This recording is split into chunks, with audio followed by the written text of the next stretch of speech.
Para quem está online, nós estamos iniciando essa live para falar sobre o legado da reforma.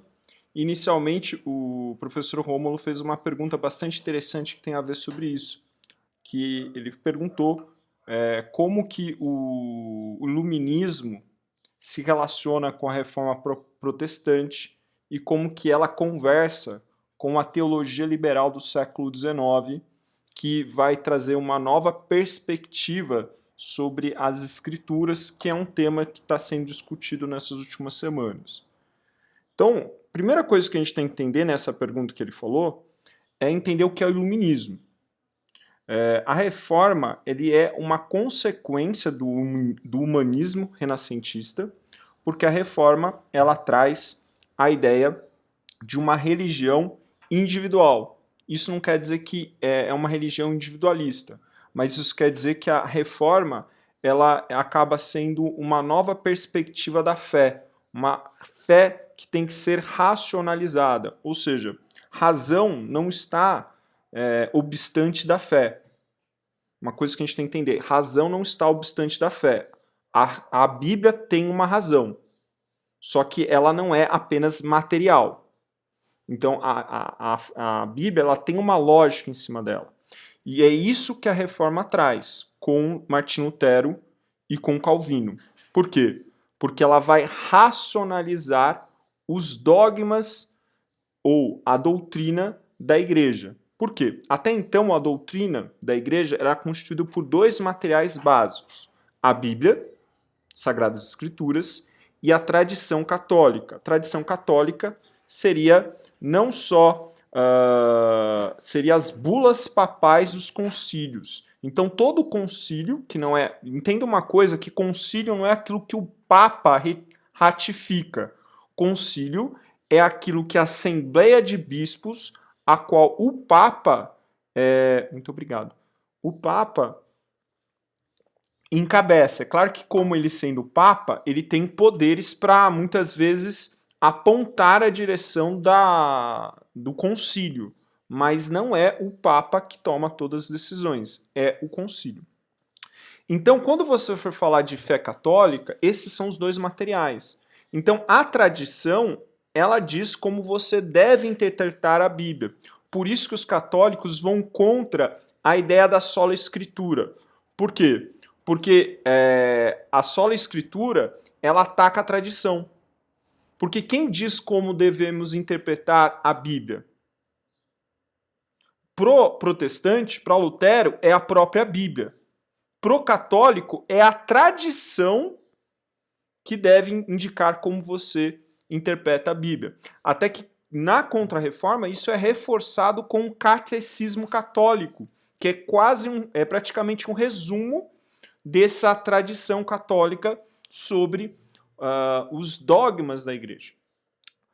E por que o Lutero e Calvino vão falar... Né? Na verdade, o Lutero não chega a falar só a escritura, tá? Ele chega a fazer primeiro as 92 teses teológicas, depois as 95 teses sobre a questão da indulgência, e ele queria uma reforma doutrinária. E aí, quando esse movimento for se estabelecendo, principalmente com Melanchthon, né, com o movimento luterano, eles vão, pedagogicamente, resumir nas 5 solas, mas Lutero não chega a dizer exatamente as 5 solas, ela é um evento posterior com Melanchthon, que vai trazer pedagogicamente o ensino de Lutero, que são as 5 solas. Tá? Então, o ensino dele tem as 5 solas, mas assim, ele não fala, olha, é as 5 solas, entende? Por quê? Porque Lutero ele não era um cara que sistematizou a reforma. Ele tinha várias coisas em vários livros. A Nobreza Cristã, pela Liberdade Cristã, a Nobreza Alemã, por exemplo, são 2 obras dele importantes. Então, está muito solto. E aí, o Melanchthon vai conseguir sintetizar isso nas 5 solas. Mas voltando ao tema. Então, a reforma ela quer racionalizar então a fé. Essa racionalização vem pela base dela, só a escritura, somente a escritura. O que isso significa? Somente a escritura pode interpretar a escritura. Ponto.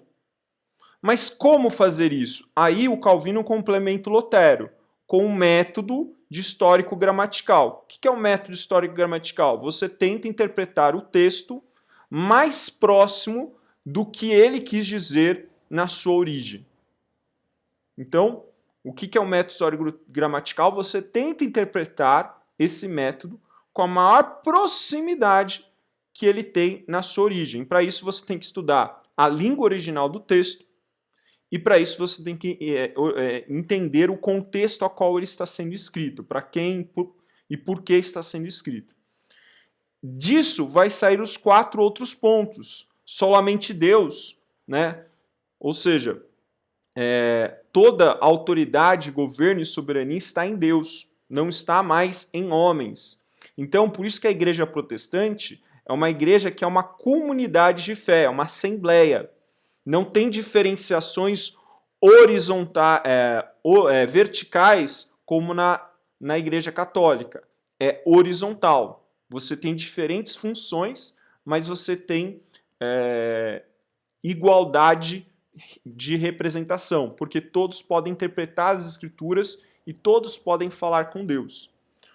Por isso que só Deus, a glória, somente Cristo. Então ele vai desconstruindo os dogmas católicos. Eu não vou aprofundar nisso, está lá nas aulas, mas é só para você entender a parte das escrituras. Então ele racionalizou as escrituras e aí, interpretando as escrituras, eles fundamentam a sua doutrina. Por isso que eles vão tirar, por exemplo, os sacramentos católicos. Só existe 2 sacramentos que estão nas escrituras e não na tradição, que é a questão do batismo e a ceia. Por isso que eles retiram os outros sacramentos católicos. Pode falar.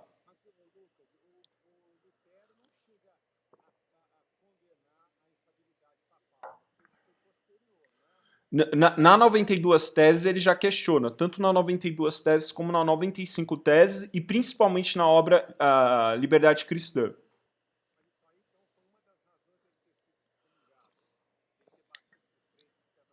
Ele bateu de frente não no sentido dele querer a separação da igreja, mas ele queria a reforma doutrinária da igreja.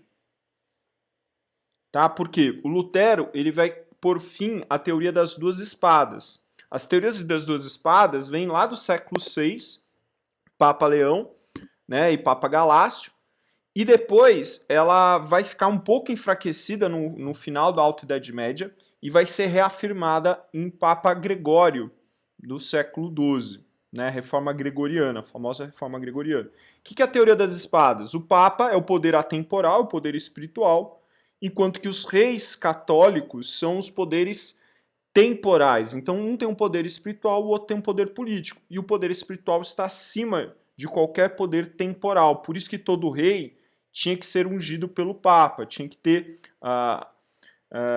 o selo de Deus, porque é Deus que elege, é Deus que coroa os homens. Por isso que se você for excomungado, você perde a sua coroa, porque todos os contratos que você fez perde a validade, porque você não é mais aquele que Deus escolheu para dirigir aquele país. Mas então, a reforma ela traz essa racionalização. Então, se é só a escritura que interpreta a escritura pelo método histórico-gramatical, então toda a doutrina ela tem que estar fundamentalmente dentro da própria escritura. E sempre tendo a percepção de que o novo é a interpretação do velho. O novo interpreta o velho e não o contrário. Então, o velho aponta para Jesus Cristo, e aí você tem a teoria da revelação expansiva, ou seja, a revelação ela vai sendo construída até Jesus Cristo. Então, por exemplo, ainda que você veja representações já no Antigo Testamento de Cristo e da Trindade, não está claro para o judeu isso em nenhum momento. Isso fica claro em Cristo. Ainda que você consiga ver alguns elementos disso, como teofanias de Cristo no Antigo Testamento, como, por exemplo, muitas vezes o uso de Deus sempre na terceira pessoa, o uso do nome de Deus muitas vezes no plural, como Elohim, como nós fazemos o homem, a nossa imagem, a nossa semelhança. Então ele se fala muito na terceira pessoa, mais de 1000 vezes no Antigo Testamento, como, por exemplo, o anjo do Senhor, que é a figura de Jesus Cristo, né, que é uma teofonia. Então, esses elementos, ainda que apontam para a legitimidade da Trindade do Novo e de Jesus Cristo, o judeu não entende assim. Por isso que é a teoria da revelação expansiva, ela vai se discorrendo e ela se consome. Por isso que tudo está consumado, por isso que tudo converge na cruz de Cristo, porque na cruz de Cristo é que tudo foi revelado por completo. Então, em Cristo, tudo se fecha. Então, por isso que o novo interpreta o velho. O velho aponta para Cristo, e Cristo traz a verdadeira interpretação da lei. Por isso que ele é o novo Moisés. Por isso que Moisés fala, vai vir alguém maior do que eu. Assim como eu, semelhante a eu, mas maior do que eu. Então, Cristo é a verdadeira interpretação das Escrituras. Por isso que a gente sempre olha o Antigo interpretando pelo olhar do Novo. O Novo tem esse filtro. E é disso que sai toda a doutrina. O que isso tem a ver com o iluminismo? Tudo a ver. Esse racionalismo que está na religiosidade, ele também vai estar no aspecto político, cultural. E aí você tem diferentes tipos de iluminismo. Você tem o iluminismo francês, que ele é mais racional e idealista, e você tem o iluminismo inglês, escocês, que é empirista. Ou seja, eles vão na perspectiva da common law, eles vão na perspectiva da experiência, da análise do real para criar princípios da realidade. Então eles não vão do ideal para tentar, por esse ideal, colocar estruturas na sociedade. Não, eles vão da estrutura da sociedade para colocar princípios, ou seja, são coisas que já acontecem que vão só ser definidos. E aí exemplo é de John Locke, por exemplo. Quando ele vai escrever o segundo tratado do governo civil... Opa, perdi a pergunta, peraí. O César está fazendo uma pergunta.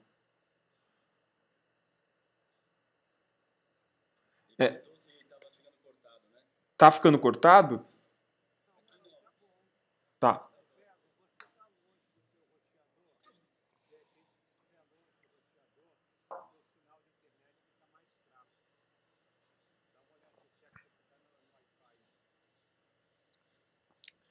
Então, quando Locke vai escrever o segundo tratado o segundo tratado, é uma resposta ao Robert Filmer, né?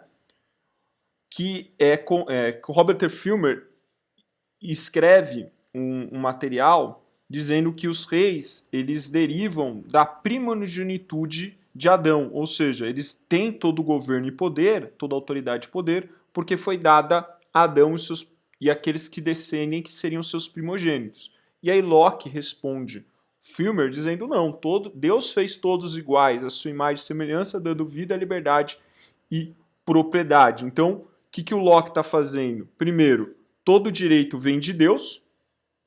E segundo, todo direito vem de Deus e é dado para um indivíduo.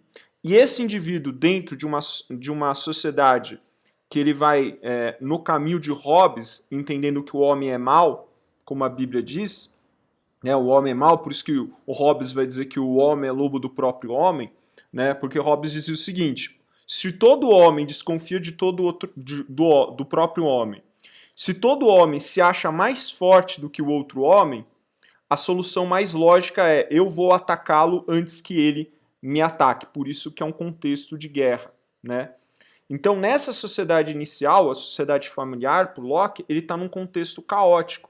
Por isso é a necessidade de um Estado para garantir o direito natural que é dado pelo Criador. Então, a soberania de todas as coisas está em Deus e Deus deu aos homens. Então, são os homens, para se proteger, eles fazem um contrato social para criar uma sociedade civil. Só que esse contrato social torna o governo divisível, torna o governo limitado e torna o governo resistível.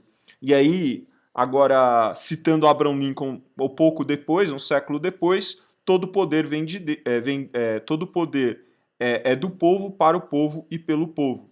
Ou seja, essa soberania dada por Deus aos homens, a ideia de autogoverno, e os homens legitimam um governo. E esse governo ele é divisível, ele é limitado, irresistível. O que isso tem a ver? Só um momento. O que isso tem a ver com a reforma? Essa possibilidade de sociedade civil só é possível com a reforma luterana, quando ele desconstrói a ideia das duas espadas. O poder atemporal, assim como não está no rei, também não está no papa, porque esse poder foi dado aos homens. E os homens devem governá-los. E aí, na teoria dos dois reinos de Lutero, que é uma continuação de Agostinho, ele diz que existe o reino dos homens e o reino de Deus. E quem que tem que trazer o reino de Deus aos homens? Aí ele separa em 4 estados: a igreja, o estado político, e aí eu divido em 2, né? A igreja, o estado político, as famílias e, por último, o trabalho. Então, é dividido em 4. Essa separação traz o laicaísmo, né? O Estado laico. O Estado laico nasce aqui. Só que esse Estado laico é definido pela comunidade de pessoas. Então, começa a ter uma cultura democrática participativa. E o Lutero, ele não vai trazer a ideia de que você deve obedecer tudo desse Estado, porque se esse Estado for contra as leis de Deus, é seu direito resisti-lo. Isso vai chegar para o John Poyet na Inglaterra. E John Poyet é um autor muito lido por John Locke quando ele vai falar do Estado resistível. Então, essa sociedade laica, irracional e democrática que Locke está apontando, ela é também fruto da reforma protestante, só que ela, como eu disse, ela não é algo idealista. Ela não vem de cima para baixo, ela vem de baixo para cima, ela vem do contexto da realidade histórica para formar o indivíduo. Então, ele não está preocupado, Locke, Lutero, em criar uma sociedade justa, entenda isso. Ele está preocupado em trazer uma sociedade livre. Ainda que a liberdade de Lutero está falando de uma liberdade religiosa, ele traz ainda ideias de liberdade do homem, o Locke traz a ideia de liberdade. Justiça para Locke é ter liberdade. Por isso que quando você vai ver os pais fundadores dos Estados Unidos, os Founding Fathers, eles vão falar vida, liberdade, direito à felicidade. Porque você só tem direito à felicidade se o Estado garante vida e liberdade. Entende? Porque justiça para eles é liberdade. Enquanto para o iluminismo francês, justiça não é liberdade. Justiça é igualdade. Daí o Estado está acima do indivíduo. Daí ser um Estado totalitário em Rousseau. Né? O problema não é o homem é bom, ou seja, ele vai contra a antropologia bíblica, é o meio que é ruim, então a gente tem que criar um novo contrato social. E o meio é ruim para Rousseau, por quê? Por causa do Estado que vem só para proteger a propriedade. E é essa propriedade, esse direito de posse, que gera todas as desigualdades. Então o Estado, o contrato social, que é absoluto, o Rousseau vai falar que a maioria ela é absoluta e não pode ser questionada, essa maioria deve criar um novo meio, ou seja, um novo contrato social para criar uma sociedade justa, que é justiça para Rousseau, igualdade. Por isso que, por exemplo, no período jacobino, você definia até a maneira como você falava, 7 tipos de vestimenta, quem poderia se unir na sua casa, quem não poderia. Por isso que eles têm outra forma de laicaísmo, né? Essa ideia de que a religiosidade não pode estar no espaço externo é o laicaísmo francês, não é o inglês, não é o alemão e não é o que está na nossa Constituição. O nosso, ele vem desse caminho inglês-alemão. Tá? Então, não, o espaço religioso é de todos, inclusive do cara que é cristão ou do cara que é espírita. Então eu posso ir numa Câmara Municipal fazer um culto evangélico. O que eu não posso é fazer dessa Câmara um lugar apenas de culto evangélico. Porque o Estado é de todos. No Estado francês, não. O espaço público, ele é totalitário. Então a única iconografia e o único símbolo que pode ser visto, pensado e adorado é o próprio Estado. Por isso que ele se torna uma religião do Estado. O secularismo se torna o Estado, o próprio Estado. Daí esse que eu falei, é um racionalismo idealista, que quer criar uma sociedade justa, de cima para baixo. Por isso que é uma sociedade totalitária, porque ele não está preocupado com a liberdade, ele está preocupado com a igualdade. Então são visões de mundos diferentes. O cristianismo, ele deu base ao liberalismo, né? Toda a base, John Locke, Adam Smith, eles criam em Deus e eles retiram muito do seu empirismo da própria Bíblia, como a ideia das democracias democráticas, como você vê nos Founder Fathers, a ideia da providência de Deus e da soberania presente dentro do seu pensamento. Já na questão do iluminismo francês, eles não são ateus, mas eles veem a religião como um problema, eles são anticlericais. Então eles querem a total destruição da religião, e a religião tem que ser controlada pelo Estado. Até que na França você elegia os padres, né? No período jacobino, ele era eleito, ele não era mais uma representação religiosa vocacional. Pode falar, Viviane, desculpa, era só para concluir o raciocínio.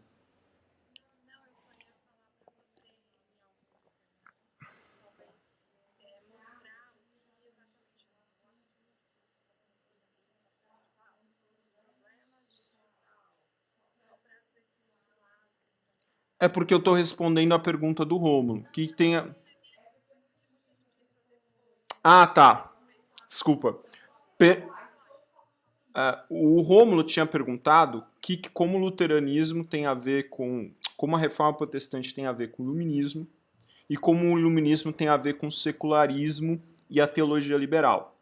E aí eu mostrei duas tradições de liberalismo. O inglês, que ainda que liberal, ainda que tolerante, como Lutero, que acreditava que não deveria ter um Estado religioso, porque a fé não pode ser imposta, não existe fé verdadeira que possa ser imposta, e isso, você vê isso na Carta de Tolerância de John Locke, influenciado claramente influenciando a Carta de Tolerância de John Locke, que vai ser comum esse Estado laico, que não vai obrigar a religião, mas defender as liberdades dadas por Deus. E essa ideia de liberdades dadas por Deus não é só em Lutero que tem. Você já vê na escolástica, que é o direito natural. Né? Só que a diferença da escolástica é que eles liam o direito natural e o direito canônico como uma coisa só. Lutero separa uma coisa da outra. Oi, Vi. Tá. Pode falar aqui, você não precisa vir aqui. Então, uma coisa que aconteceu em 1500, né, a reforma, né, nesse século, foi invadindo 1600, 1700, 1800.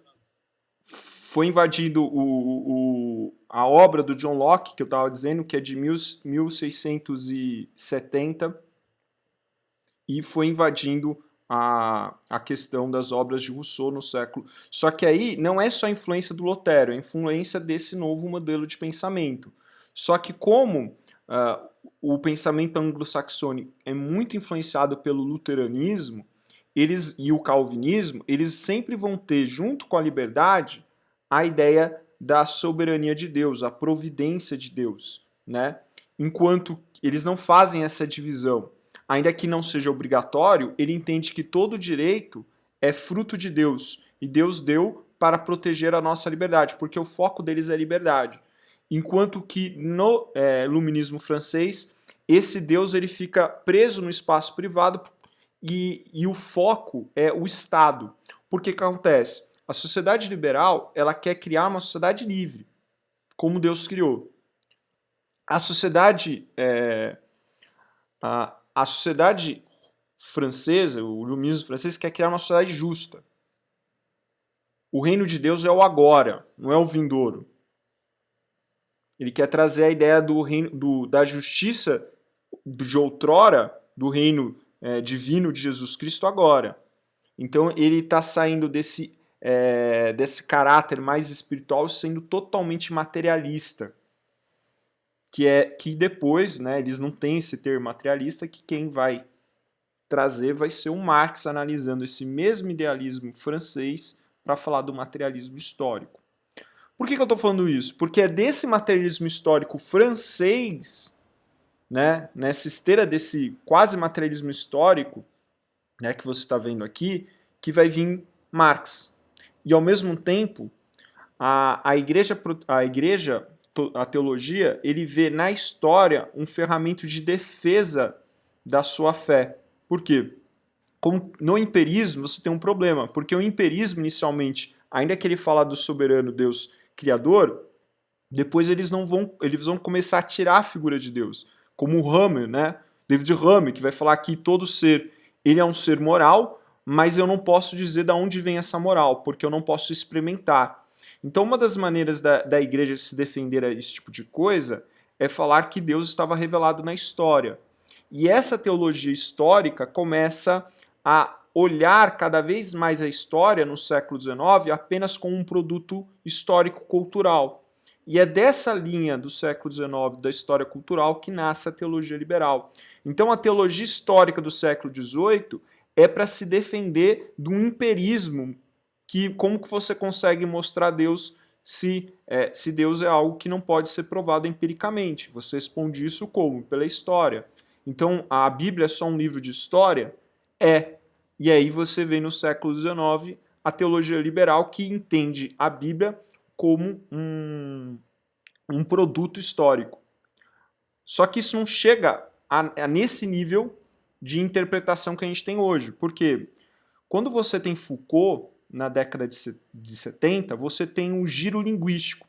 E o giro linguístico afeta todas as outras humanidades, história, antropologia, inclusive a teologia. E nesse giro linguístico, você começa a dizer que a Bíblia ele não é só um produto histórico, ele é um produto linguístico. E esse produto linguístico ele pode ser à medida que você significa esse texto. Então, ainda que você entenda o texto da maneira histórica, você pode ressignificá-lo dentro do seu contexto sociocultural. É nesse giro linguístico que você fala de ressignificar o texto. Então, toda vez que alguém usa essa terminologia, ele está falando de uma linha teológica e de uma perspectiva teológica. Então, não é apenas uma frase jogada de duplo sentido, não. Ele é específico nessa perspectiva da teologia liberal, aonde o texto pode ser ressignificado ao seu contexto. Então, o texto ele tem a mesma, como se diz?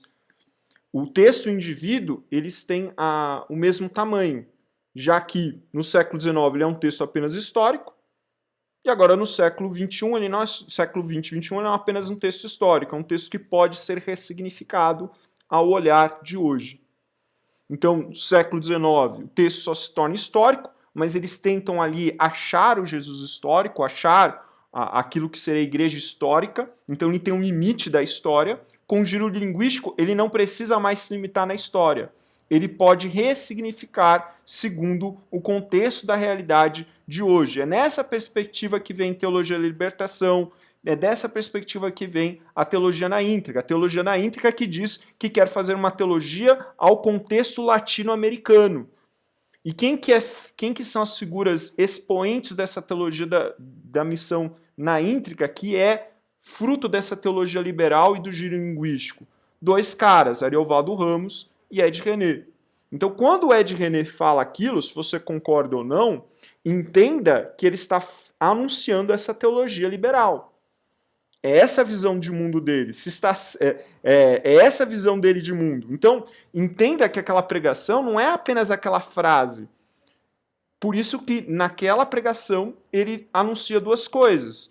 A Bíblia justificou a escravidão e a Bíblia não sabe tratar do estupro. Eu vou te mostrar como ela é limitada. Por quê? Porque ele é um produto histórico e como um produto histórico é limitado. E como ele é um produto histórico limitado, então é necessário nós ressignificarmos. Essa é a estrutura do pensamento dele. Então, entenda que não é só aqueles 2 minutos, é toda a estrutura teológica que ele e a missão na íntrica embarca. Por isso que eles falam que eles são um movimento teológico de colocar a visão latino-americana da teologia. Essa é a visão deles. Tá? Então, é a resposta da pergunta. Então, quando que o iluminismo influenciou a teologia liberal? Quando a teologia se tornou, primeiro, um produto apenas histórico, e depois esse produto histórico, por ser limitado, ele precisa ser ressignificado na cultura e na sociedade. Uma vez que esse discurso histórico, teológico, bíblico seria, e aí vem os ismos, seria patriarcal, machista e várias outras coisas. É nesse caminho que vai, porque o Foucault ele vai dizer que existe os microdiscursos. Nesses microdiscursos, você tem a opressão e oprimido. Então não seria apenas um choque de classes, mas seria um choque de estruturas de opressão dos microdiscursos do poder. Né? E aí você fala de de homem contra mulher, de branco contra negro, de heterossexual versus homossexual. Daí, sendo assim, a sociedade ela é sistematicamente racista, como a Bíblia é sistematicamente racista. Por isso que nós precisamos ressignificar. É essa a perspectiva. E aí, qual que é o problema disso? Ele vai contra o legado da reforma. O que era o legado da reforma que eu comecei falando? Histórico-gramatical. Eu quero entender como o texto falou. Por quê? Por que eu preciso saber como ele realmente quer, o que ele quer dizer no momento que ele falou? Porque eu acredito que a palavra de Deus é absoluta e ela não muda. Então eu preciso o mais preciso do que for aquele texto. Eu preciso chegar na maior proximidade daquele texto, porque aquele texto é a própria palavra de Deus e ela é absoluta, ela é revelada e ela não muda. Ela é a base de todo o pensamento. Por isso que sola Escritura. A sola Escritura baseia tudo. E aí, para concluir, entenda que essa Escritura deu base. Por exemplo, por que a gente fala que a Bíblia deu fim à escravidão? Vamos fazer uma linha do tempo da escravidão rapidinho. Paulo nunca justificou aquela escravidão. O que Paulo falava? Se você tem um escravo, trate ele como irmão. O que significa isso no século I? Aí a gente tem que ir para Aristóteles. O que Aristóteles falava sobre a escravidão? Aristóteles dizia que um escravo era um objeto. Não tinha ego, não tinha pessoa.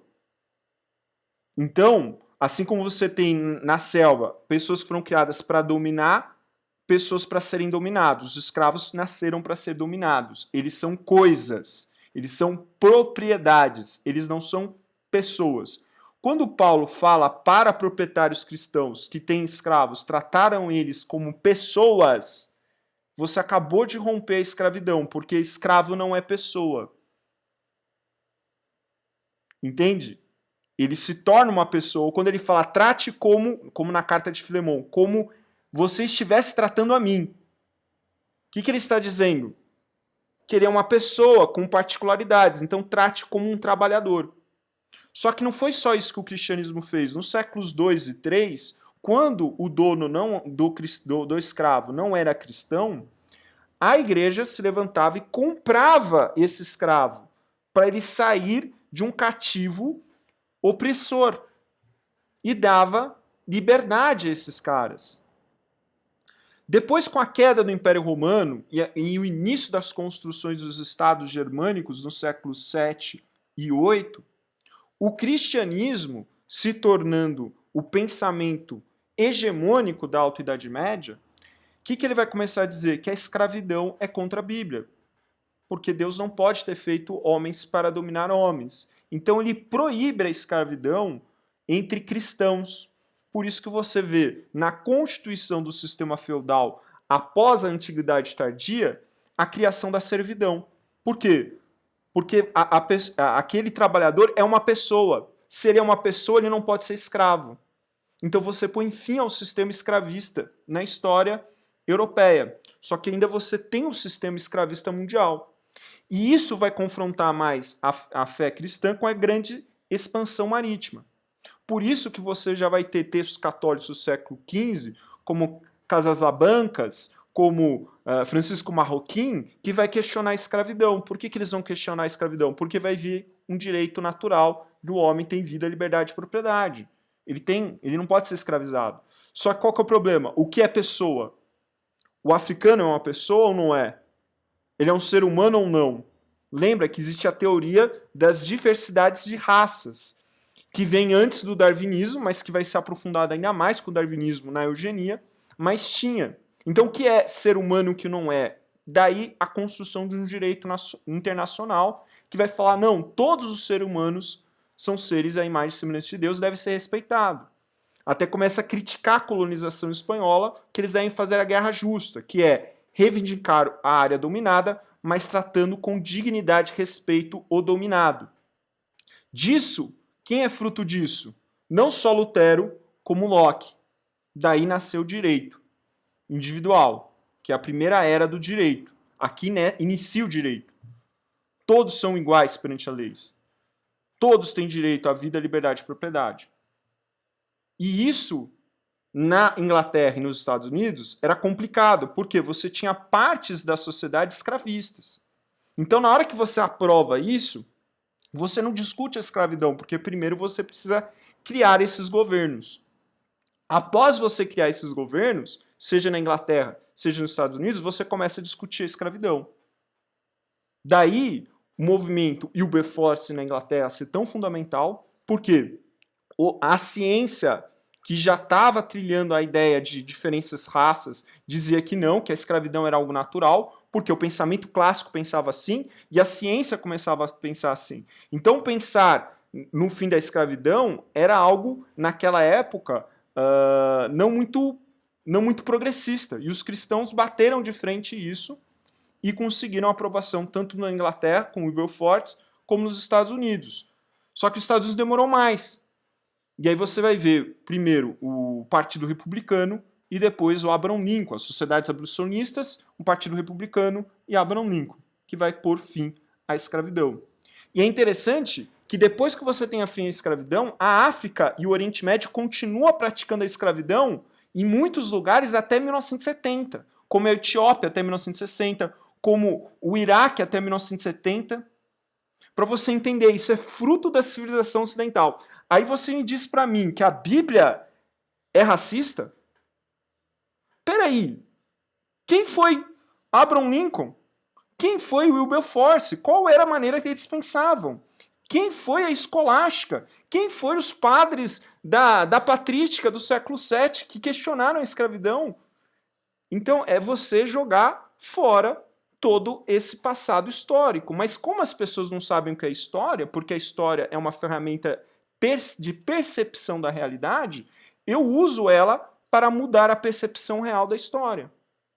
Então, por isso que é muito importante entender o legado da reforma. Porque a gente desconstrói esses discursos. O cristianismo é sistematicamente racista. Você pode falar que existem casos do cristão ser racista. Perfeito. Mas foi a filosofia cristã que mudou isso. Então, por exemplo, muitos dão o exemplo da Ku Klux Klan. Mas a base da Ku Klux Klan é a eugenia e não a Bíblia. Por isso que até dividiu a igreja metodista. Porque tinha uma igreja metodista que dizia, não, nas escrituras diz que todos são livres, e outros vão dizer, não, mas existem seres mais evoluídos e seres menos evoluídos.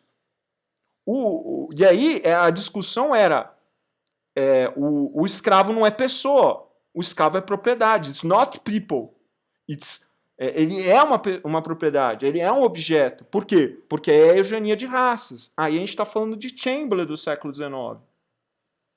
Então, por isso que você vai ter um movimento, por exemplo, do Parenthood, que é uma empresa de abortos que começa no final do século XIX e início do século XX, que começa a fazer, por exemplo, não permite que as mulheres engravidam, como que chama isso?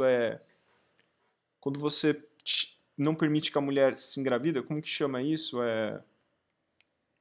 Não é o aborto, é antes. Esterilização. Perfeito. E depois elas começam a fazer ações de abortos ilegais em bairros negros. Isso é a Parenthood. Isso nasce, a Parenthood é um braço da Ku Klux Klan, que é dentro do Partido Democrata.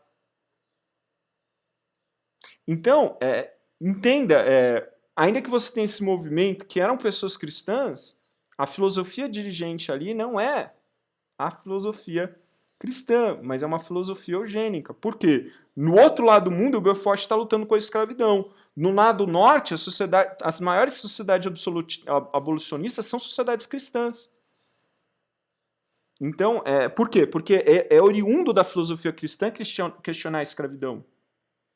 Entende? E é isso que tem que entender. Então, quando você fala que a Bíblia é sistematicamente racista, você está mentindo. Porque não é essa a história.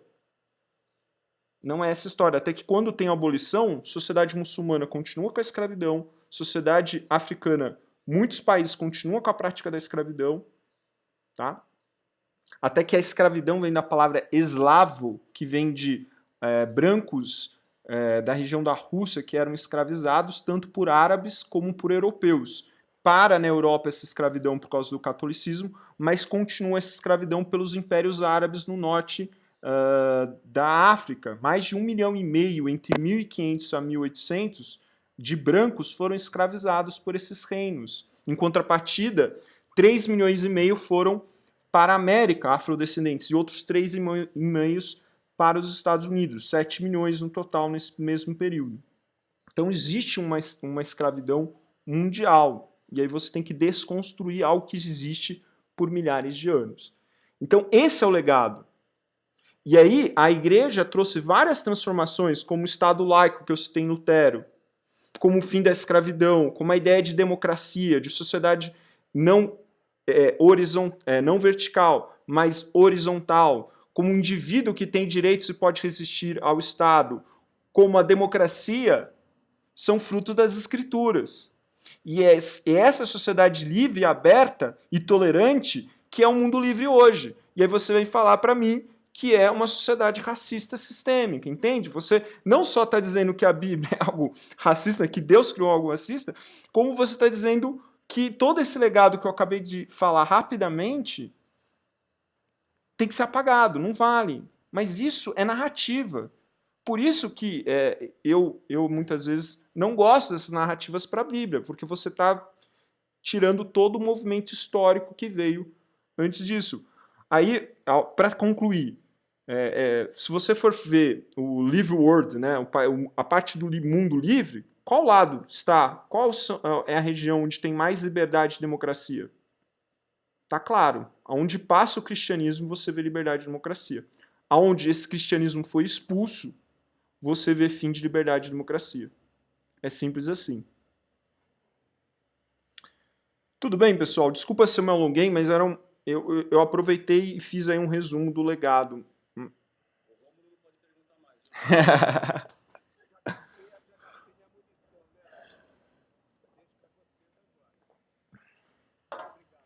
Desculpa o me alongar, mas aqui é uma pergunta muito complexa. Não, aqui passa em tudo, né? História, filosofia.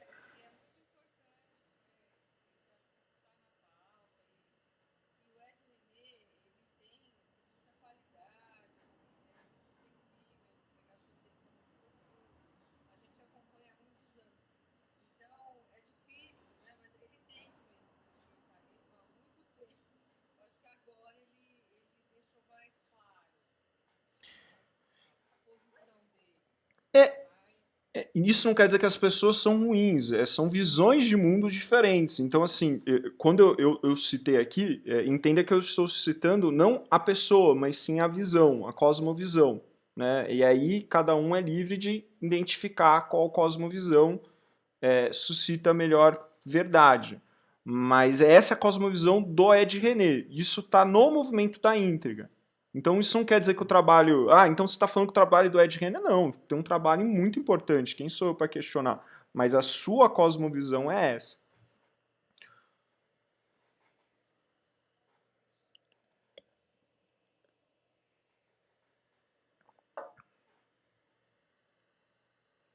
Ó, tem uma pergunta. Pode falar. A gente foi para filosofia e história,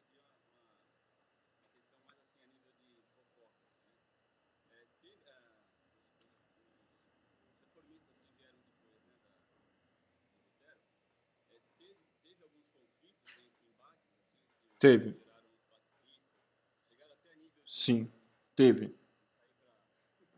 sair no braço. Teve guerra religiosa.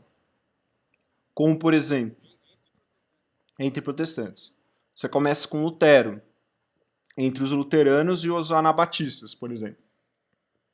Por quê? É outra coisa que a gente tem que entender. Qual que é o grande ponto? Os anabatistas, eles vão trazer a ideia de que a criança não pode ser batizada porque ela não pode se arrepender, porque ela não tem pecado, ela é pura. Essa visão não é uma visão bíblica, né? Essa visão é uma visão dos... Primeiro que a gente tem que entender que a adolescência e a criança, essa ideia de adolescência, na verdade não a adolescência, a ideia de criança, ela nasce no renascentismo, né? Você pode ver em muitos casos de Leonardo da Vinci e Michelangelo, eles pintarem Jesus ou João Batista na infância, e você percebe que os traços não é mais de uma criança pequena, mas é de uma criança realmente. Então esse individualismo do humanismo, ele começa a identificar particularidades distintas entre a criança e o adulto, que não havia. Por isso que Lutero, quando vai criar a ideia de educação universal, ele vai falar que a educação não pode ser algo enfadonha e violenta, porque o método escolástico era repetição, memorização e castigo. Se você não sabe memorizar, você tem que ser castigado para você aprender. E aí, o Lutero ele traz a ideia, não, você tem que adaptar o ensino para cada fase e você tem que usar coisas, ferramentas lúdicas, como a música, né? Já que o luteranismo ele traz a música como uma ferramenta de evangelização. Isso vai ser absorvido, por exemplo, com Comênios, que é o pai da pedagogia, onde ele vai organizar aí em classes, em fases de desenvolvimento. Né? Ainda não, a gente não pode falar de desenvolvimentos, não é não é a ideia do Piaget ainda não, mas era fases de aprendizagem. Né? E aí o que isso tem a ver? Os anabatistas, então, eles viam de outra forma. Eles viam que a criança ela era boa e que ela não poderia então ser batizada, porque ela não teria arrependimento. Então, essa visão anabatista é uma visão do século XVI, da nova perspectiva da criança. Primeiro, as particularidades da criança e segundo, a criança é boa. Isso é antibíblico, né? Porque se a gente parar para pensar, todos nós herdamos a herança de Adão. A pessoa ela é má desde o início. É claro que uma criança não é tão má como um ser humano, mas ela é má. Quem já cuidou de uma criança por 5 minutos, ela sabe que muitas vezes ela faz maldade. Porque ela é egoísta por natureza, né? Ela tem que perder esse egoísmo, né? Por isso a Bíblia. Por isso que a Bíblia diz: ensina a Bíblia desde cedo para a criança, para quando ela cresça ela não se desvie. Por que você tem que ensinar desde cedo? Porque o homem é mau. Então o homem tem que ser corrigido pela palavra de Deus. Os anabatistas não entendiam assim. Por isso que elas não batizavam crianças. E isso começa a se gerar um choque doutrinário de tal forma que um movimento luterano vai acabar se confrontando e matando diversos anabatistas. Você também tem os confrontos entre católicos e cristãos na Europa, na França, principalmente depois da Reforma. Você tem a Inquisição, a retomada da Inquisição na Espanha para barrar o protestantismo, tá?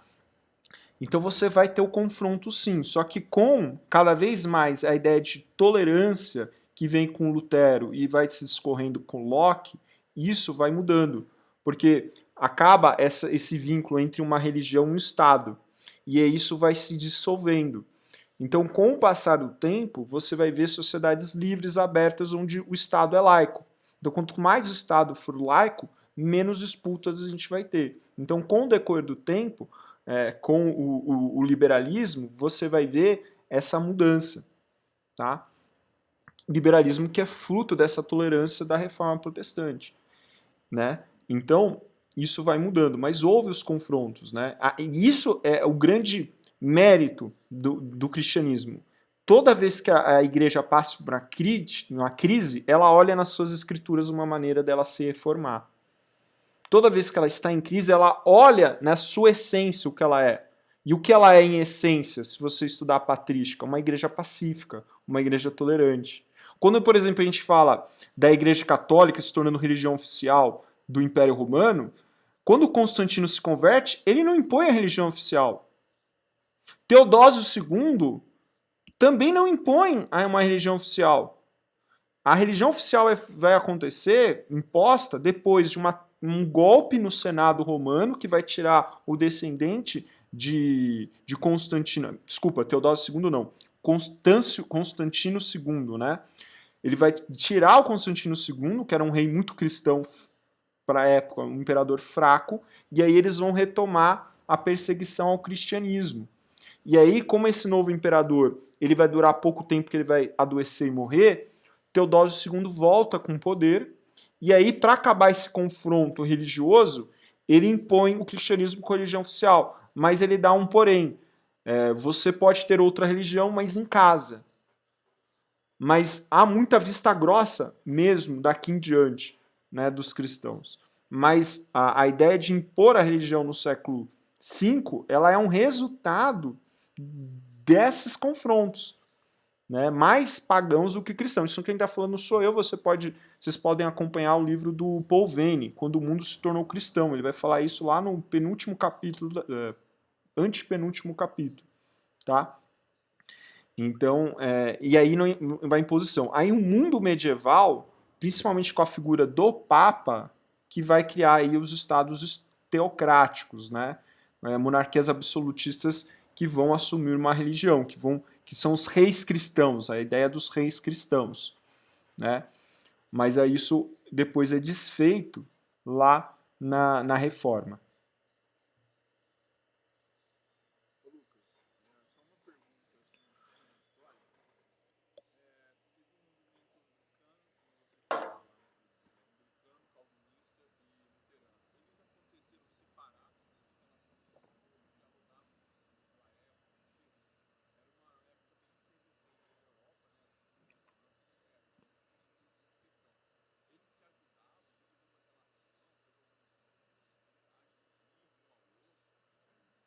Perfeita a sua pergunta. Sim, sim. Perfeita a sua pergunta. Para a gente contextualizar, o Lutero, quando ele tinha lá os seus 40, 50 anos, o Calvino tinha 16. O Calvino se dizia discípulo de Lutero. O próprio Calvino dizia que o pai da reforma era Lutero. Qual que é a diferença então de Lutero e Calvino? Lutero, ele não era um sistematizador da reforma. Então, Lutero trouxe as premissas da reforma, como as 5 solas, mas ele não sistematizou a fé reformada. Então, o que acontece? Calvino se converte, ele era um católico, ele trabalhava para a igreja desde os seus 16 anos, né? Ele se converte, né, quando ele estava na Universidade de Paris, né, ele se converte. E por causa da perseguição lá, que descobrem que ele tinha se reformado, né, tinha se convertido ao protestantismo, ele foge. E a vida inteira do Calvino é não querer confrontos, ele quer só escrever. Só que Deus não queria assim, né? E aí, por isso que ele vai começar a participar da reforma. Então, há uma influência inicial do calvinismo, e aí o próprio Calvino vai continuar o movimento de Zielinski, né? Pedido para eles esse movimento. Né? Primeiro ele é expulso, depois ele vai para a Alemanha, depois ele volta e continua a reforma. E aí, qual que é o grande poder do Calvino? Calvino vai sistematizar as escrituras, né, com as duas institutas, e Calvino vai criar a escola de Genebra, que vai ser um celeiro de ministros e missionários no mundo inteiro. Isso vai influenciar o pensamento americano, isso vai influenciar o pensamento anglo-saxônico, isso vai influenciar os países nórdicos, né? Então, há um diálogo entre o luteranismo e o calvinismo, e há um diálogo entre o calvinismo e toda a sociedade liberal do século XVII em diante. Até nas universidades de Paris, se você pegar o período de 1600 a 1750, mais de 50% das pessoas que se formaram na Universidade de Paris eram oriundas do protestantismo. E aí, se você for ver, o protestantismo era a minoria da Europa, mas formavam mais de 50%. Então, a elite intelectual desse período vai ser reformada. Por quê? Porque a reforma vai entrar dentro das universidades, dentro do academicismo e dentro do pensamento. O que tem a ver com o anglicanismo? O anglicanismo está nesse contexto, de reforma. Há um sentimento anticatólico na Inglaterra, né? Porque muitas tentativas de reforma na igreja foram violentamente contidas, e aí esse sentimento antirreligioso vai dar espaço para um movimento reformado, como o de John Knox, que tinha influência do calvinismo, mas ao mesmo tempo você tem uma elite nobre, ainda com uma população se tornando reformada, tem uma elite nobre que é muito católica. E o Henrique ele está tendo um problema, porque ele acabou de sair de uma guerra de 100 anos. E ele está tendo um problema de justificação para governar, porque ela não tem um filho homem, e ele está tendo um problema dessas disputas religiosas. Daí ele tentar mediar uma reforma, que é a reforma anglicana. A reforma anglicana ela é uma tentativa de mediar todos esses problemas. Primeiro, não só poder se divorciar, mas criar uma mediação de uma religião. E isso só vai ser concretizado com a filha dele, Elizabeth I, que vai fazer o Código Anglicano, os 42 artigos de fé anglicano, que vão ter uma parte do catolicismo e uma parte da doutrina reformada. Então a aparência da fé anglicana é católica. As vestes, o culto. Então a aparência continua sendo católica, mas a doutrina é reformada, porque a salvação já é pela fé. Por isso que quando o Wesley, depois ele vai perceber que a salvação pela fé estava nos artigos de fé da igreja anglicana. O Wesley ele não inova nada nesse sentido. Por quê? Salvação pela fé já vem do calvinismo e do luteranismo. O que o Wesley vai inovar? A ideia da santificação. A ideia de criar um cristianismo equilibrado.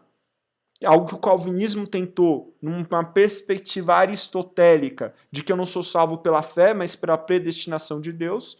E aí, se eu sou salvo pela predestinação de Deus, eu vou ter frutos de um escolhido. E o Wesley, não, ele vai ver a sinergia, que Deus chamou a todos, mas é necessário não só o homem se responder a esse chamado, como o homem promover um processo de santificação. E daí ele vai falar não só dos meios de graça, mas da perfeição cristã. Então ele vai sistematizar melhor essa estrutura. Por quê? Porque a igreja via todas as dimensões da sociedade elementos de santificação.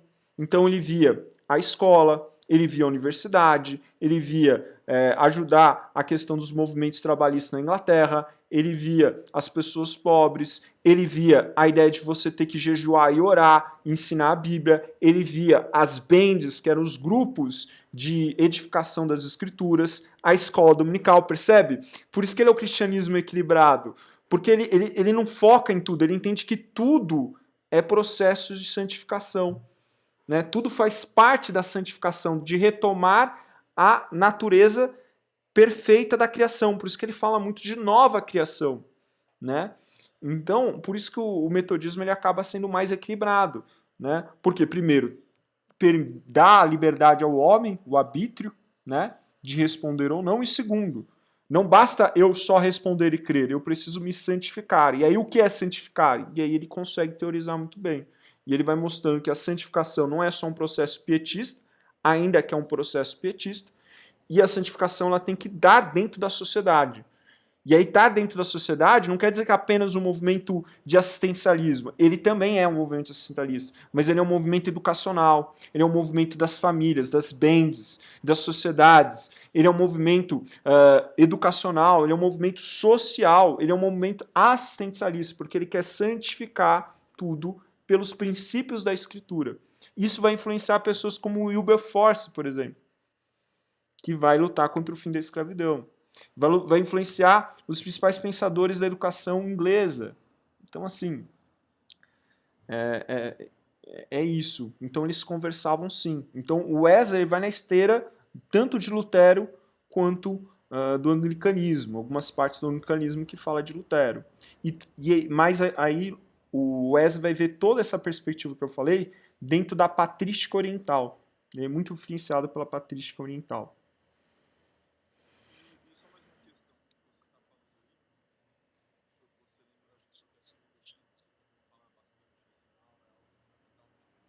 Uhum. Mas o mecanismo, ele era legalista?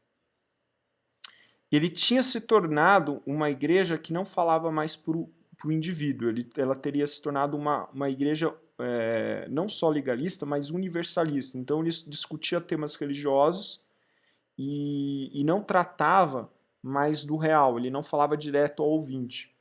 Porque se tornou a sociedade inglesa é uma sociedade muito hierárquica. A igreja, ela, em vez de implodir essa estrutura hierárquica, ela vai continuar. Então a igreja, ela não é lugar para todos, é lugar para aqueles que têm direito de estar lá. Então quem não deve estar lá fica para fora. E aí, e o que eu não falo direto para o indivíduo, eu falo geralmente temas da teologia que muitas vezes é mais um universalismo do que uma teologia. E aí, por isso que a igreja se tornou legalista, ela se tornou fria, daí o metodismo. Né? E até a ideia de salvação pela fé já tinha se perdido no anglicanismo aqui. Né? Voltaria elementos do catolicismo, né? Da ideia da contrição, da ideia de que você tem que produzir obras para a sua salvação. Né? O pai dele já ia contra essa visão, né? Por isso que a casa dele foi queimada. Exatamente por isso. Beleza, pessoal? Mais alguma dúvida? Eu até tinha mais uma questão, mas eu vou deixar para outra, porque já percebi que já estão depois demais. Não, eu tô brincando. Não, eu tô brincando também. Não, Lucas, é só um comentário final. Na verdade, assim, qual a relevância para a teologia da reforma? Entendeu? E a segunda coisa que eu queria colocar, a gente pode até fazer uma resposta mais direta para essa pergunta. E a segunda coisa que eu tenho visto é uma coisa mais contemporânea, por exemplo, dessa polarização que aconteceu e que aconteceu nos Estados Unidos, por exemplo, em relação à questão da eleição do Biden e do Trump. Eu vi um documentário, sem entrar nesse mérito, mas eu vou colocar uma situação que sempre dizia o seguinte: olha, as sociedades americanas sempre contestam a sociedade dos seus pares. Né? E a gente tem visto, por exemplo, depois que o Trump subiu ao poder, surgiu um movimento dentro do Partido Democrata, né, de viés, por exemplo, mais esquerdista, né, e que eles estão utilizando, batendo muito forte, por exemplo, na questão do cristianismo, né, até isso até a gente tem visto da negação do cristianismo, das perseguições religiosas, muito em cima do movimento LGBT, muito em cima da questão, por exemplo, da autoridade, né, invocando aqueles outros princípios até da contracultura, né, que já haviam sido meio que abandonados na geração anterior, depois da questão dos hippies, e lá vai mais.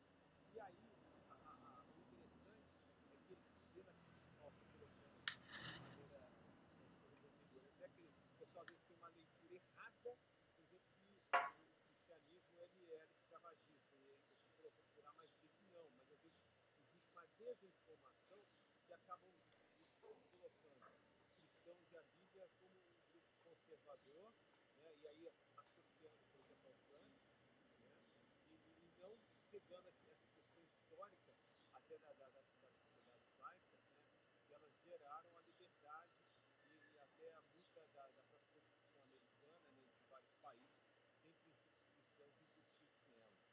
Então, como a gente pode viver como um cristão reformado hoje em dia sem entrar, por exemplo, primeiro saber ter argumentos para rechaçar quem possa nos acusar de sermos reacionários, ou sermos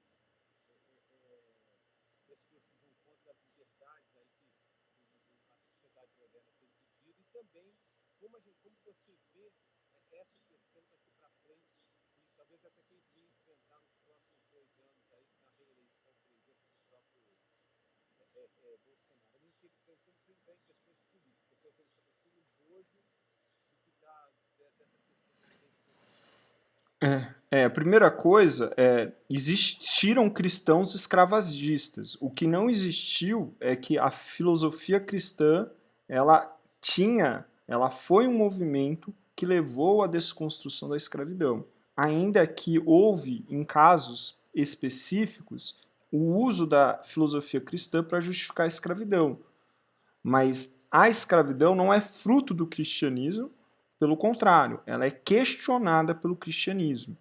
E aí, como há um questionamento, há diferentes correntes, mas a corrente que trouxe a permanência histórica foi a corrente que era abolicionista e que deu base ao direito ocidental e à democracia. Não foi só o cristianismo, você tem três fontes básicas, que é o pensamento grego-romano, que é a cultura dos estados germânicos, e que é o cristianismo, seja a escolástica, seja a reforma.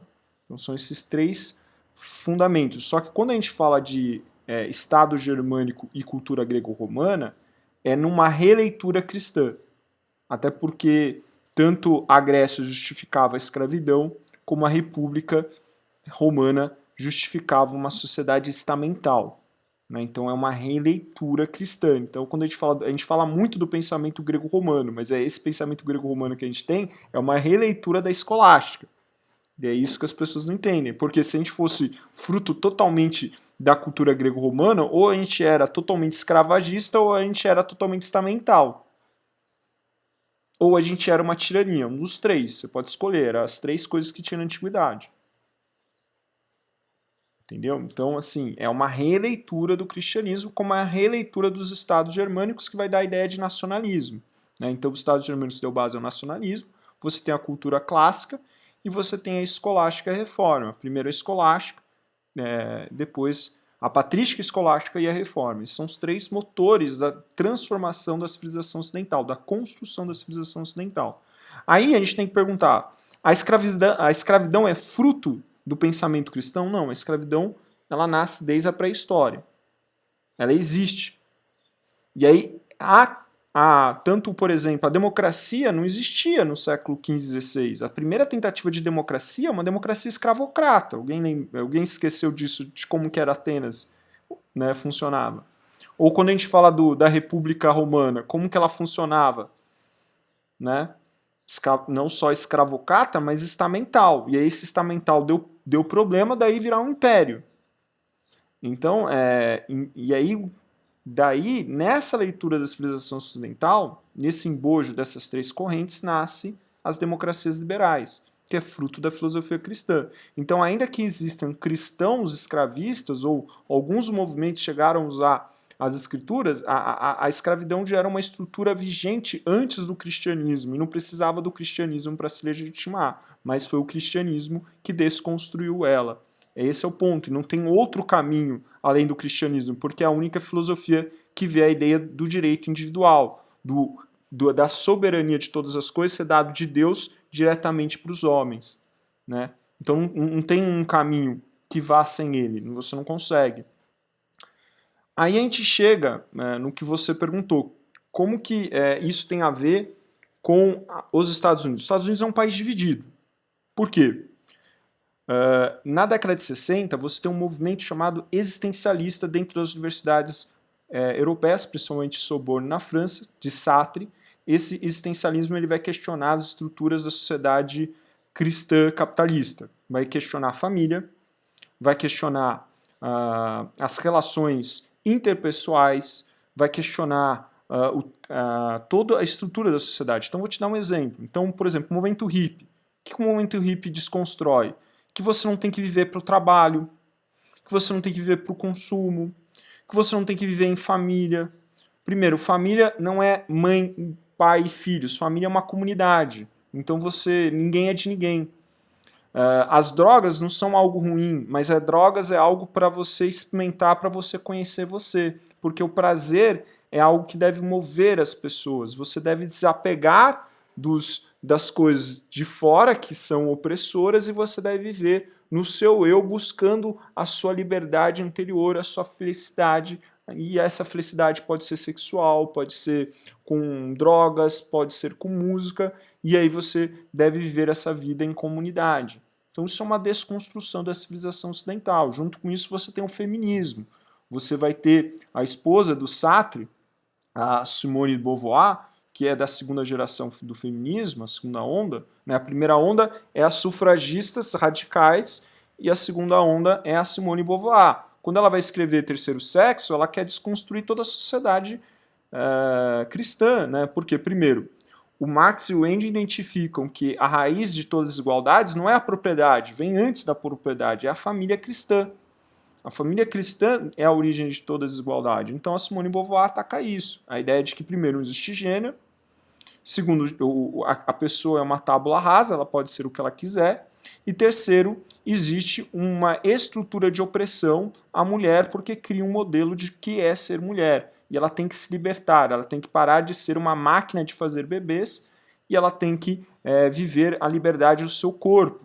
E isso vai ser resultado, por exemplo, do anticoncepcional se tornar popular. O anticoncepcional ele é criado na década de 60, mas ele se torna popular nessa virada de 68 para frente. Traz a ideia da questão do divórcio. O divórcio se torna lei, por exemplo, nos Estados Unidos, em 1977, e traz a ideia do aborto, em 1973, né, nos Estados Unidos. Então você começa essas três pilares desconstrói a civilização cristã no sentido da família. Se você pegar as famílias na década de 70 dos Estados Unidos, 70% a 80% viviam um casamento regular, filhos nasciam dentro do casamento. Se você pegar hoje nos Estados Unidos, 30% das famílias nos Estados Unidos hoje, elas são... 30% das crianças que nascem hoje nascem dentro de famílias que não foram divorciadas. Mais de 70% nascem frutos do divórcio. Tá? Enquanto que antes desse movimento era mais de 80%. E aí se você separar, se você pegar só os brancos é mais de 50%. Se você pegar os negros, você cai isso para 20%. E aí você começa a entender os problemas sociais nos Estados Unidos. O negro representa 11% da população americana, mas 70% da criminalidade dos Estados Unidos vem do negro. O negro, a renda per capita do negro é a menor. Aí você vai falar, é porque é uma minoria, mas você pega o latino, por exemplo, um latino ganha quase 2 a 3 vezes mais do que um negro. Se você pega um asiático, ele ganha 10 vezes mais, e eles também são minorias. E qual que é a diferença do latino e dos asiáticos? Você pega a média aí da família, ela é mais de 50%, o latino é mais de 50%, o asiático é mais de 80%. O asiático é o grupo americano que tem a maior renda per capita dos Estados Unidos. Tudo desconstrução da família. Então os problemas sociais que a gente tem hoje, desconstrução da família. Hoje o negro ele é mais preso e ele comete mais crime que na época da segregação racial no sul dos Estados Unidos, percentualmente falando. Então não é um problema apenas do racismo, é um problema social. Então, esse existencialismo ele questiona a família, ele questiona o cristianismo, ele começa a usar, não com o movimento do Martin Luther King, mas com o movimento do Pantera Negra, e do Islã, né? O movimento Pantera Negra e o movimento do Black Islam, né? A ideia de que o cristianismo que trouxe essa sociedade opressora e que eles têm que criar uma sociedade negra. E aí começa a ideia revolucionária no movimento negro, não do Martin Luther King, que era pacífico, que não queria separação, queria direitos iguais na questão da defesa da liberdade. Então essa sociedade ela vai gerar um questionamento à sociedade cristã, capitalista, e isso vai gerar uma cisão dentro do Partido Democrata. Porque o Partido Democrata, se vocês lembrarem, era o partido dentro, da época, das segregações raciais. O Partido Democrata ele é fruto dessa segregação, né, porque era o partido que defendia o abolicionismo, que permitiu as Jimmy Crows, as leis dos Jimmy Crows, os Black Codes, né? E então isso gera um questionamento muito forte. E o Partido Democrata é aquele que escalonou a guerra do Vietnã com o Lyndon Johnson, né? Lembra? É o Nixon que manda as pessoas para casa, não é o Lyndon Johnson. Vocês veem no filme que é o Nixon o presidente do Vietnã. Não, o Nixon é o presidente do Vietnã que ganha a eleição dizendo: eu vou tirar os americanos da guerra do Vietnã. E é o que ele faz. Por isso que ele se reelege. E se reelege com bastante folga, tá? Foi 520. Vocês estão vendo aí o colégio eleitoral? O Nixon se elegeu com mais de 520 votos no colégio eleitoral. Tá? E aí por que eu estou falando isso? Porque isso vai levar a uma reforma no Partido Democrata. Você pega ali em 68 a convenção do partido, os caras brigam entre eles, porque eles estão tentando refazer o partido. E isso vai levar um novo partido, não do Jeff Kennedy, mas o partido do Jimmy Carter. O partido do Jimmy Carter, que é o partido de 1976, que ganha após a não reeleição do Ford, já é um partido dividido. Já é um partido que vê os Estados Unidos como um imperialismo, que os Estados Unidos têm que pedir desculpa, que os Estados Unidos não tem que ser mais o farol do mundo, que tem que fazer o battleground, né, a ação do battleground, que vê o Estado como solução das coisas, não mais indivíduo. Isso já não é fruto de Jimmy Carter, é fruto do Roosevelt, né, que é outro presidente democrata. E essa visão gera, naquele período da década de 70, forte inflação e enfraquecimento dos Estados Unidos na geopolítica, e aí por isso que o Jimmy Carter é o primeiro presidente após a Segunda Guerra Mundial a não se eleger. E aí vem o Ronald Reagan. O Ronald Reagan, junto com a Margaret Thatcher e junto com o João Paulo II, consegue barrar esse avanço desse pensamento mais que ele chama de liberal, no sentido progressista. Só que acontece, até por isso que você tem em 92 Bill Clinton. Bill Clinton não tem nada a ver com o Jimmy Carter.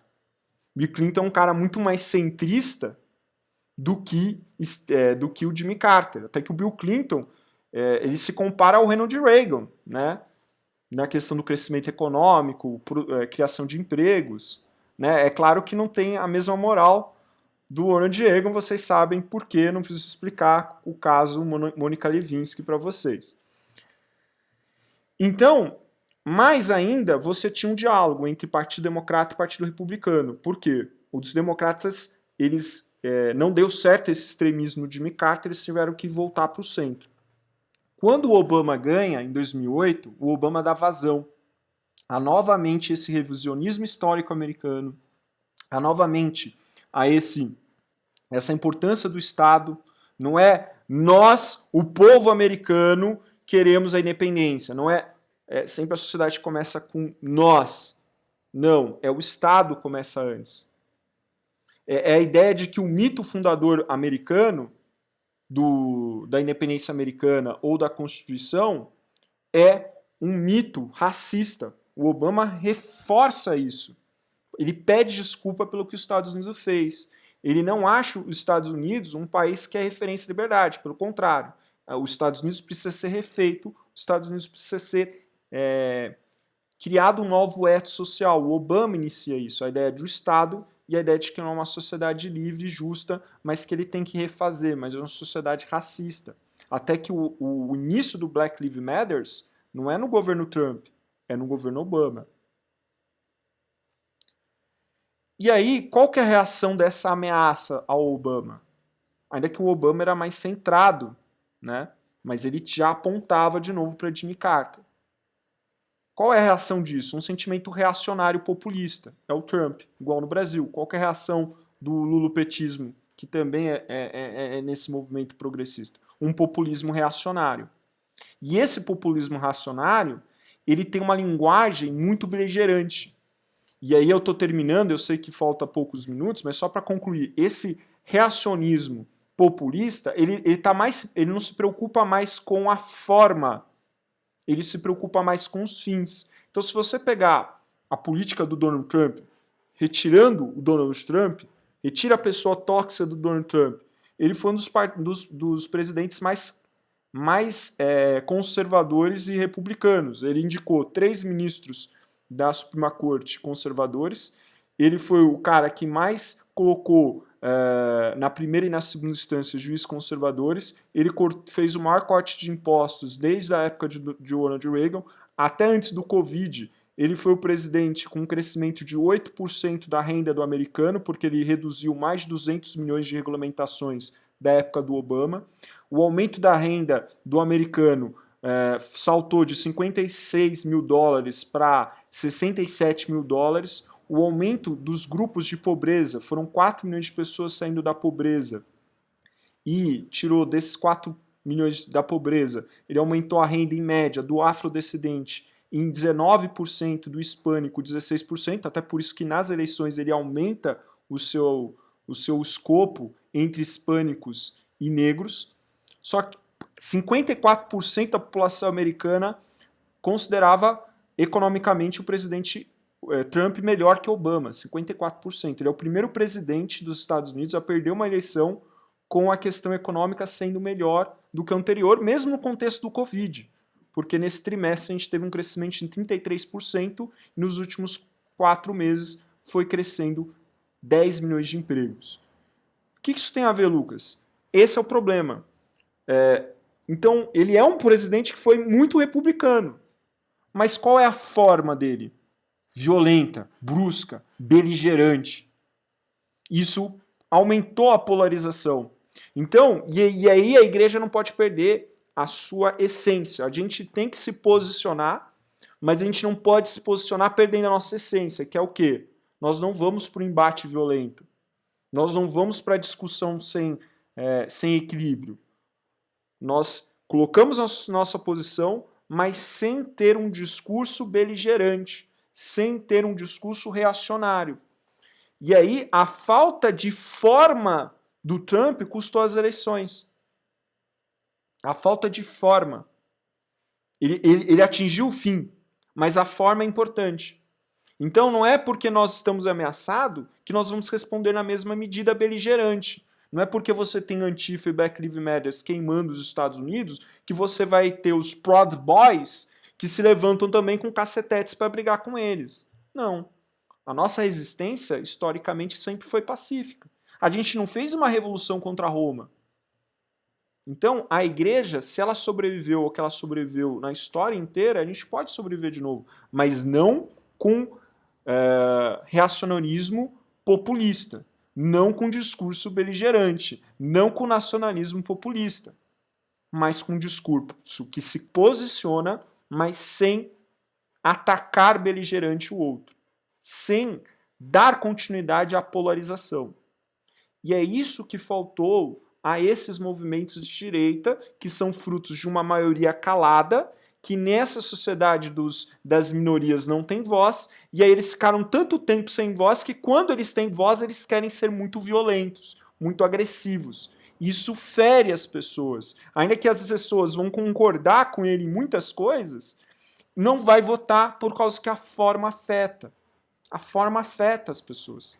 Então, a igreja cristã ela está nessa encruzilhada de se posicionar o seu legado, posicionar a sua história, mas sem discurso beligerante. E aí eu concluo a minha fala. E é isso...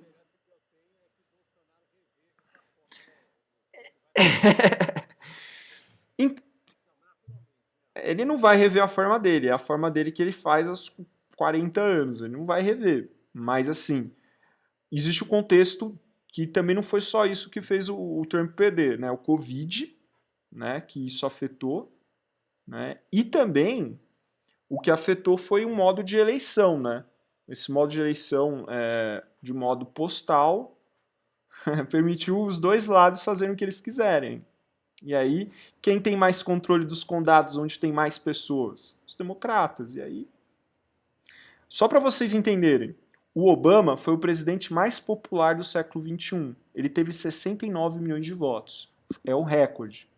O Trump e o Biden, na época de Covid, teve o Trump 70 milhões e o Biden teve 74 bilhões.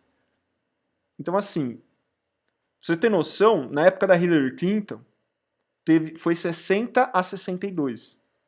Hillary teve 62, o Trump teve 60. Aí você fala, é natural crescer um candidato democrata 14 milhões e o próprio Trump 8 milhões numa época de Covid? Para mim não é natural. Então eu acho que teve problema nessa eleição dos dois lados, tá? Dos dois lados. E isso é um problema, porque nenhum dos dois lados vai aceitar a eleição. Ou seja, os Estados Unidos está dividido, vai continuar dividido, e pelo jeito, é o fim da era americana. Tá? Por quê? Porque a igreja, quando... E aí, se você pega o Ronald Reagan, você pega João Paulo II, você pega a Margaret Thatcher, eles eram firmes, mas eles não tinham discursos beligerantes. Eles eram firmes, mas eles sabiam que a forma faz diferença. Então a igreja agora, nesse período de questionamento dos seus valores, de questionamento da sua fé, de possível perseguição, né? Uma igreja é queimada a cada 30 minutos no mundo, né? 213 milhões de cristãos estão numa área de perseguição, 10 milhões de cristãos são mortos todos os anos.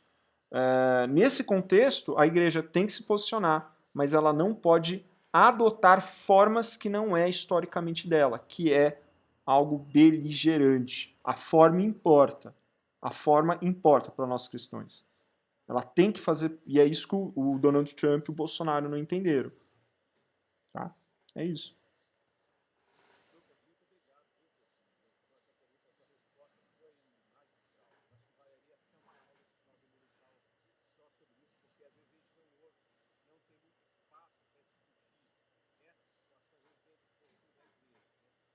Deixar talvez só uma propaganda, sem pensar em entrar na questão política, tem um vídeo chamado Fim das Nações. Brasil Paralelo, né? Muito bom.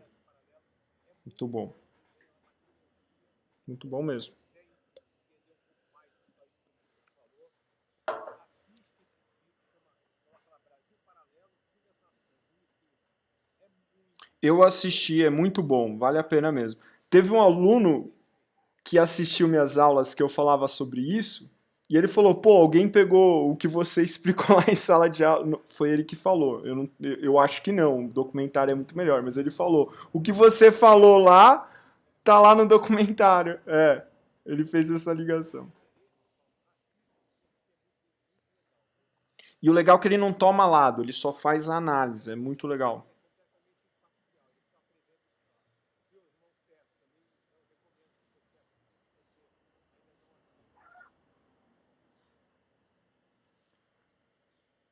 Então, vamos concluir então, para a gente não se alongar. Fausto, você ora para a gente concluir, por gentileza? Ou a Leda, né? Um dos dois. Ele falou pra eu orar. Pai, te agradecer pela tua palavra, eficaz, poderosa, perfeita. Obrigada, Senhor, pela tua igreja. Obrigada, Senhor, pela salvação de Jesus Cristo. Obrigada, Pai, por tudo que o Senhor faz, por tudo que o Senhor fará, porque estamos no mundo, mas não somos deste mundo. O teu reino permanece sobre nós, soberano. Que, Pai, peço que tenhamos um dia abençoado, uma semana abençoada. Te agradeço pela vida do Lucas, por essa aula que tivemos, Senhor. E pedimos pela nossa nação, pedimos pelo nosso mundo, pedimos por todas essas questões que foram faladas aqui. Pedimos a tua intervenção, Pai, no nosso coração, para que haja unidade, arrependimento, submissão ao Senhor, nosso verdadeiro Senhor. Em nome de Jesus. Amém. Amém. Amém, irmãos. Meus amados, muito obrigado, um excelente domingo para todos. Obrigado. Tchau, tchau. Bom domingo. Tchau. Tchau. Tchau, Karina. Tchau, Júlia. Carlos, Thiago. O Thiago eu não dei oi pra ele. Desculpa, Thiago. Abraço, meu amigo.